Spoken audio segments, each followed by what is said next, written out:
नमस्कार, स्वागत है आपका खबरों का पंचनामा में। मैं हूं आपके साथ वक्ता। हम लेकर आए हैं देश और दुनिया की 5 बड़ी खबरें, जिस पर चर्चा के लिए हमारे साथ सीधे जुड़ रहे हैं देहरादून से कैपिटल टीवी के editor in chief doctor Manish Kumar ji. Doctor साहब, आपका बहुत बहुत स्वागत है। सबसे पहले नजर डालते हैं आज की हेडलाइंस पर। ड्रग्स केस में एनसीबी का बड़ा एक्शन, शाहरुख के ड्राइवर और इम्तियाज खत्री से पूछताछ। खत्री के घर ऑफिस में छापेमारी भी हुई। आर्यन की गिरफ्तारी पर नवाब मलिक ने फिर उठाए सवाल, कहा 11 लोगों को किया गया था गिरफ्तार। बीजेपी के दबाव में 3 लोगों को छोड़ा गया। क्राइम ब्रांच ने लखीमपुर खीरी के आरोपी आशीष मिश्रा को किया गिरफ्तार। पूछताछ के बाद आशीष का फोन भी किया जब्त। बीजेपी कार्यकर्ताओं की मौत पर राकेश टिकैत का असंवेदनशील बयान, कहा किसानों ने एक्शन का रिएक्शन दिया, मैं इसे नहीं मानता हत्या। अमेरिका राष्ट्रपति का अभी तक फोन न आने से इमरान खान परेशान। पाकिस्तान दूतावास पर भड़के कुरैशी, चिट्ठी लीक होने के बाद से उड़ रहा मजाक।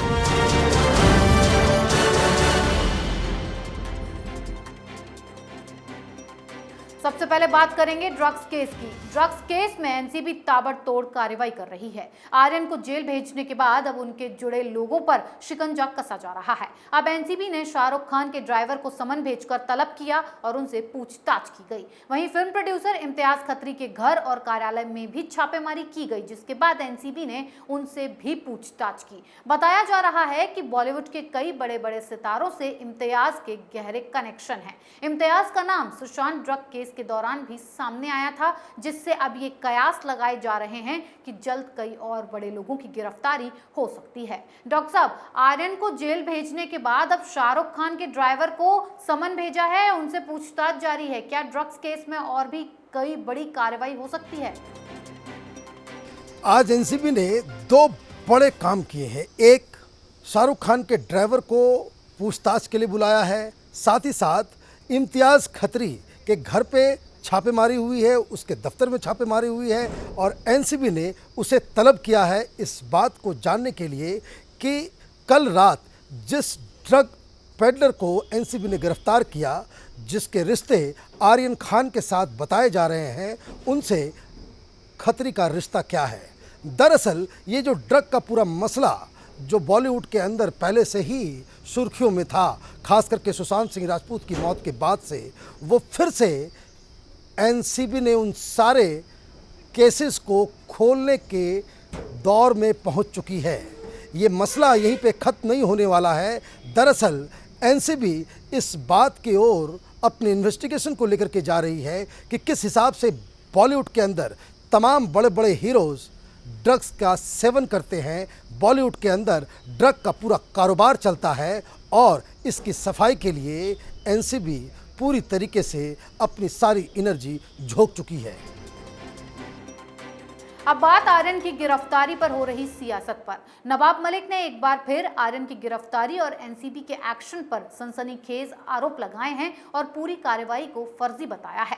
नवाब मलिक का आरोप है कि एनसीबी ने 8 लोगों की बजाय 11 लोगों को हिरासत में लिया था, लेकिन 3 लोगों को बीजेपी के दबाव में छोड़ दिया गया। इससे पहले एनसीबी के अधिकारियों की दिल्ली के बीजेपी नेताओं से बातचीत हुई। वहीं अब एनसीबी ने प्रेस कॉन्फ्रेंस कर साफ कहा है कि टीम की कार्रवाई निष्पक्ष थी और बिना भेदभाव की गई थी। बाकी जो आरोप हैं वो गलत हैं। वहीं आर्यन की वजह से अब शाहरुख खान को भी बड़ा नुकसान हुआ है। बायजूस ने शाहरुख खान के सभी विज्ञापन रोक दिए हैं। प्री बुकिंग के बावजूद एड रिलीज नहीं किए जा रहे हैं। डॉक्टर साहब, आर्यन की गिरफ्तारी के बाद नवाब मलिक क्यों इतना परेशान है और एनसीबी पर सवाल उठा रहे हैं? ऐसा लग रहा है कि शरद पवार की पार्टी एनसीपी शाहरुख खान के लिए बैटिंग कर रही है, उन्हें बचाने की कोशिश में जुटी हुई है। एक तरफ कानूनी कार्रवाई चल रही है, कोर्ट में मसला है, लेकिन बार बार ये दूसरी बार नवाब मलिक ने एक प्रेस कॉन्फ्रेंस करके ये आरोप लगाया एनसीबी के ऊपर कि भारतीय जनता पार्टी के दबाव में 3 लोगों को छोड़ दिया गया। एनसीबी कह रही है कि उनका जो पूरी कार्रवाई जो चल रही है वो तर्क संगत है, कानून संगत है, किसी के खिलाफ कोई फेवरेटिज्म नहीं किया जा रहा, किसी को मदद नहीं की जा रही है। लेकिन सवाल ये है कि आखिर बार बार नवाब मलिक सामने आकर के क्यों ऐसा कह रहे हैं। 2 आर्गूमेंट है। पहला आर्गूमेंट इनका ये है कि शाहरुख खान को फंसाया जा रहा है, वो शाहरुख खान है, वो एक मुस्लिम है, इसलिए भारतीय जनता पार्टी केंद्रीय एजेंसियों को उनके पीछे लगा दी है। दूसरा आर्गुमेंट ये है कि चूंकि शाहरुख खान के रिश्ते पॉलिटिकल पार्टीज़ के बड़े बड़े लीडरों से है, राहुल गांधी से है, प्रियंका वाड्रा से है, इसलिए ये जो पूरी कार्रवाई हो रही है वो राजनीति से प्रेरित है। मतलब ये जिस लड़के के ऊपर ड्रग्स लेने का आरोप है, जिसके दोस्तों के पास से ड्रग्स बरामद हुए हैं, उनको बचाने के लिए एक गंदी राजनीति का सहारा लिया जा रहा है। ये उम्मीद है कि कोर्ट में इस तरह की बातों के ऊपर ज़रा सा भी ध्यान नहीं दिया जाएगा और अगर आर्यन दोषी है तो उसे बराबर सजा मिलेगी। अब बात आशीष मिश्रा की। लखीमपुर खीरी कांड में आरोपी आशीष मिश्रा क्राइम ब्रांच के सामने पेश हुए।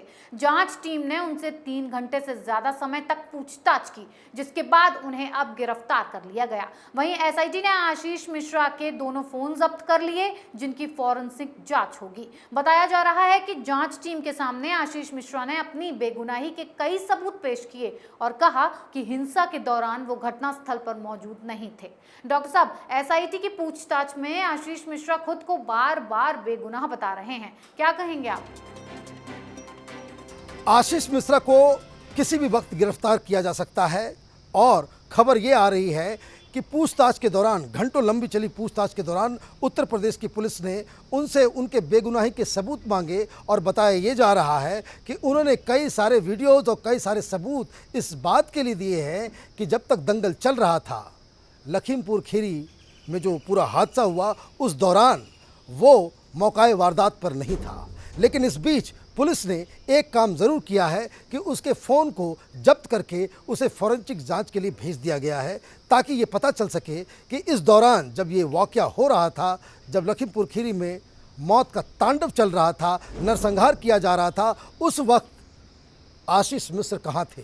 अगर वो मौकाए वारदात पे नहीं है तब तो बहुत सारी चीज़ें आएंगी, लेकिन जो ग्राउंड से रिपोर्ट आ रही है, जो पुलिस के सूत्र बता रहे हैं, वो यही बता रहे हैं कि आशीष मिश्र का कुछ न कुछ रोल इस पूरे हादसे में ज़रूर था। और चुनाव का मौसम है, उत्तर प्रदेश में चुनाव है, इसलिए भारतीय जनता पार्टी, योगी सरकार इस बात का नहीं रिस्क उठाना चाहती कि एक घटना की वजह से सरकार के ऊपर कोई आंच आए। इसलिए कार्रवाई आशीष मिश्र के ऊपर भी होगी और उनके पिता के ऊपर भी होगी। अब खबर राकेश टिकैत के बयान पर। लखीमपुर खीरी हिंसा में मारे गए बीजेपी कार्यकर्ताओं की हत्या पर राकेश टिकैत का असंवेदनशील बयान सामने आया है।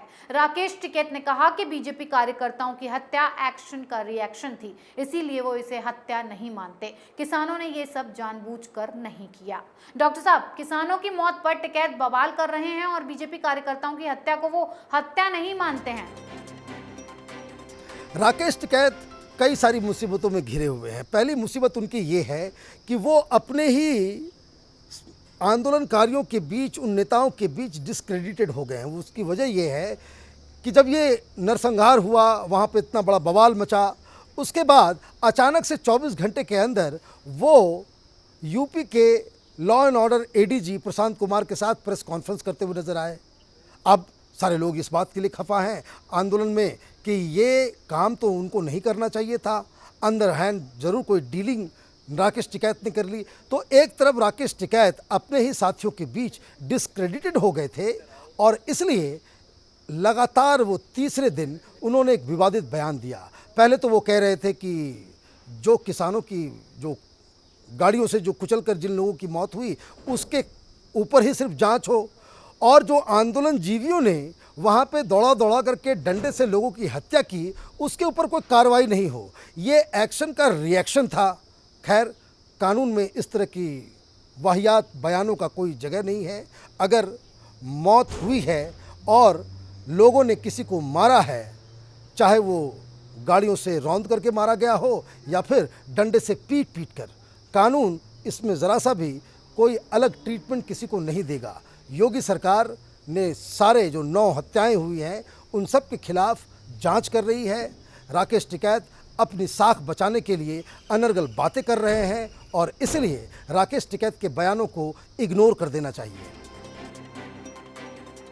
आखिरी खबर बौखलाए पाकिस्तान पर। अमेरिका का राष्ट्रपति बनने के बाद से जो बाइडेन ने अब तक पाकिस्तान के प्रधानमंत्री इमरान खान को फोन तक नहीं किया। इस मुद्दे पर पाकिस्तान में लगातार बहस चल रही है, क्योंकि जो बाइडेन ने अब तक पीएम मोदी सहित दूसरे एशियाई देशों के राष्ट्राध्यक्षों को न केवल फोन किया है बल्कि आमने सामने की मुलाकात भी की है। यही कारण है कि पाकिस्तान इस मामले में लगातार जल भुन रहा है। अब इसी मामले में पाकिस्तान के विदेश मंत्री शाह महमूद कुरैशी अमेरिका स्थित पाकिस्तानी दूतावास पर भड़के हैं। कुरैशी ने दूतावास को एक चिट्ठी लिखी है जो सोशल मीडिया पर लीक हो गई है। इसके बाद से दुनिया भर में पाकिस्तान का मजाक उड़ाया जा रहा है।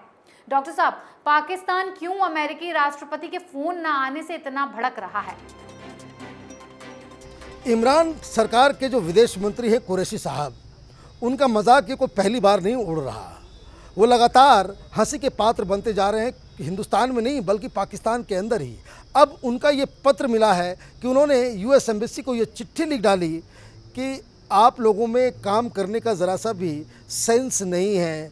अब तक आपने हमारे प्राइम मिनिस्टर की बात राष्ट्रपति जो बाइडेन से क्यों नहीं करवाई। दरअसल ये मसला इसलिए हाईलाइट हो रहा है क्योंकि भारत लगातार इस बात को प्रमाणित तौर से पूरी दुनिया में फैला रहा है कि पाकिस्तान तालिबान के पीछे खड़ा है और आतंकवाद का पूरा केंद्र बनता चला जा रहा है। अब सवाल ये है कि जो बाइडेन ने अब तक इमरान खान को फ़ोन क्यों नहीं किया। इमरान खान को फ़ोन इसलिए नहीं जा रहा क्योंकि वहाँ पेंटागन, CIA और बाइडेन सरकार इस बात के लिए बिल्कुल ही मुतमईन है कि अमेरिका के साथ इमरान खान की सरकार ने धोखा किया है। धोखा इस बात के लिए कि जब दोहा में बातचीत चल रही थी तो पाकिस्तान ने इस बात की गारंटी दी थी कि तालिबान की सरकार अगर बनती है तो वहाँ पे एक इंक्लूसिव सरकार होगी, वहाँ पे महिलाओं, बच्चों, माइनॉरिटीज़ के अधिकारों को बाकायदा सुरक्षित रखा जाएगा। लेकिन तालिबान की सरकार बनते ही ये सारे वादे बिल्कुल ही ख़त्म हो गए और जो बाइडेन की सरकार अमेरिका के अंदर इस बात के लिए अनपॉपुलर हो गई कि अगर यही काम करना था तो फिर इतने दिनों तक, 20 सालों तक हमने हज़ारों सैनिकों की मौत क्यों होने दी। अब सवाल ये है कि पाकिस्तान के अंदर में मजाक इसलिए उड़ाया जा रहा है कि कुरैशी ने यूएस एम्बेसी को तो पत्र लिख दिया कि जल्द से जल्द जो बाइडेन से बातचीत करवा दीजिए, हमारा बड़ा मखौल उड़ रहा है। लेकिन कोई ये नहीं पूछ रहा कि चीन की चमचागिरी में पाकिस्तान ने सारे उसको कह सकते हैं लक्ष्मण रेखाओं को उसने क्रॉस कर दिया। लेकिन पिछले 20 महीने से शी जिनपिंग के साथ वो मीटिंग की अर्जियां पे अर्जियां डाल रहे हैं, लेकिन इमरान खान अब तक शी जिनपिंग के सामने खड़े तक नहीं हो पाए हैं। मतलब ये पाकिस्तान की दुर्दशा निश्चित तौर पे आने वाले दिनों में देखी जा सकती है, क्योंकि जो देश आतंकवाद को फॉरेन पॉलिसी का एक हिस्सा बना ले उसका ऊपर वाला भी रखवाला नहीं होता। खबरों का पंचनामा में आज के लिए इतना ही। देश विदेश की बाकी खबरों और उनके सटीक एनालिसिस के लिए देखते रहिए कैपिटल टीवी। हमें लाइक कीजिए, शेयर कीजिए और कैपिटल टीवी को सब्सक्राइब कीजिए। नमस्कार।